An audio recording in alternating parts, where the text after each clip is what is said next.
सकाळी फ्रीजमध्ये बघितलं तर भाजीला काहीच नाही आणि सकाळच्या घाईमध्ये टिफिनला भाजीसुद्धा द्यायची होती. मग काय ठरवलं, कुठलाही घाट न घालता 5 मिनिटात तयार होणारी ही मस्त झणझणीत आणि भन्नाट अशी शेवभाजी करूया, जी करायलासुद्धा खूप सोपी आहे आणि चवीलासुद्धा खूप भन्नाट लागते. अशी शेवभाजी केल्यास घरातील सर्वच जण बोटे चाटून पुसून खातील आणि तुमचं भरभरून कौतुकसुद्धा करतील. तर त्यासाठी रेसिपी पूर्ण बघा आणि आवडल्यास लाईक आणि शेअर नक्की करा बरं का. तर इथे मी 10 ते 12 लसूण पाकळ्या, 2 हिरवी मिरची, थोडीशी कोथिंबीर व अर्धा चमचा जिरे घेतले आहे. याचा छानसा ठेचा तयार करून घ्यायचा.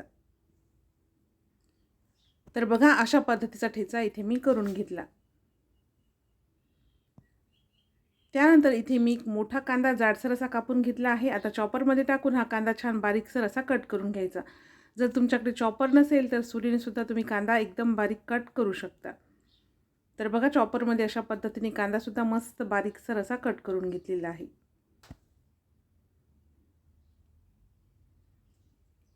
आता मिक्सरच्या छोट्या भांड्यामध्ये अर्धी वाटी जाड म्हणजे जे भाजीचे शेव असतात ना ते टाकायचे आणि छान बारीक असे फिरवून घ्यायचे. अशा पद्धतीने जाडी शेव बारीक करून घेतली की भाजीला छान दाटसरपणा येतो. आता याच मिक्सरच्या भांड्यामध्ये एक मोठा टोमॅटो घेतला आहे, जाडसर कापून टाकला. आता याची मस्त अशी पेस्ट करून घेऊया. तर बघा अशा पद्धतीने छान बारीकसर अशी टोमॅटोची पेस्टसुद्धा करून घेतली. आता भाजी थोडीशी तर्रीदार करणार आहोत. त्यासाठी कढईमध्ये 2 मोठे चमचे तेल कडकडीत गरम करून घ्यायचं. अर्धा चमचा मोहरी घालायची. मोहरी छान तडतडली की बारीक चॉप करून घेतलेला जो कांदा आहे तो टाकायचा आणि गुलाबीसर रंगाचा होईपर्यंत परतून घ्यायचा.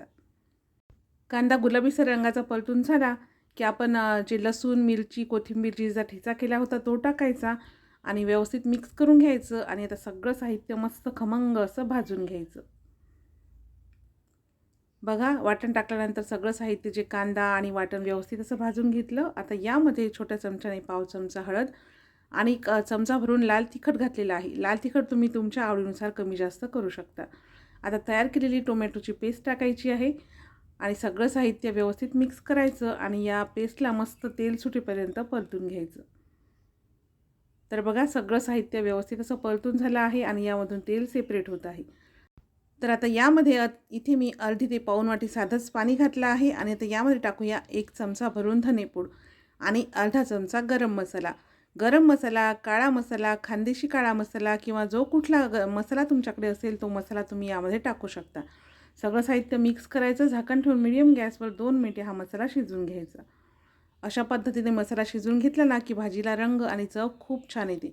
तर बघा 2 मिनिटे सर्व मसाला शिजवून घेतलेला आहे. मसाला छान असा शिजला आहे आणि मस्त असा घमघमाट याचा इथे सुटलेला आहे. आता यामध्ये टाकायचं आहे गरम पाणी. भाजीमध्ये पाणी गरमच टाकायचं आहे जेणेकरून भाजीची चव वाढते. थंड पाणी जर टाकाल तर भाजीची चव बिघडणार आहे. तर तुम्हाला कितपत भाजीमध्ये रस्सा हवा आहे त्यानुसार तुम्ही पाणी टाकून घेऊ शकता. आता यामध्ये चवीनुसार मीठ टाकायचं आणि या रश्श्याला मस्त दणदणीत अशी उकळी काढायची. तर बघा रश्श्याला मस्त दणदणीत अशी उकळी आलेली आहे. तर आता तयार केलेली जाड शेवची जी पावडर आहे ती यामध्ये टाकायची. यामुळे भाजीला मस्त दाटसरपणा व एकसंधपणा येतो. भाजीची एक प्लेट भरून जाड शेव घातली आहेत. शेव घातल्यानंतर फक्त मिक्स करायचं आणि गॅस बंद करायचा. जास्त वेळ भाजी शिजवायची नाही, नाहीतर मग शेव जी आहे ती पूर्ण शिजून गिचका होईल. तर शेव टाकल्यानंतर लगेचच गॅस बंद करून घेतला.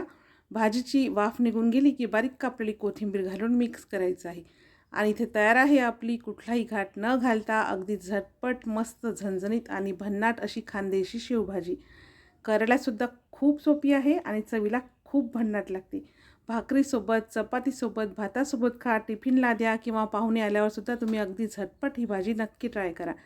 तुम्हाला आजची ही रेसिपी कशी वाटली हे कमेंट्समध्ये मला नक्की सांगा. रेसिपी आवडल्यास लाईक आणि शेअर नक्की करा.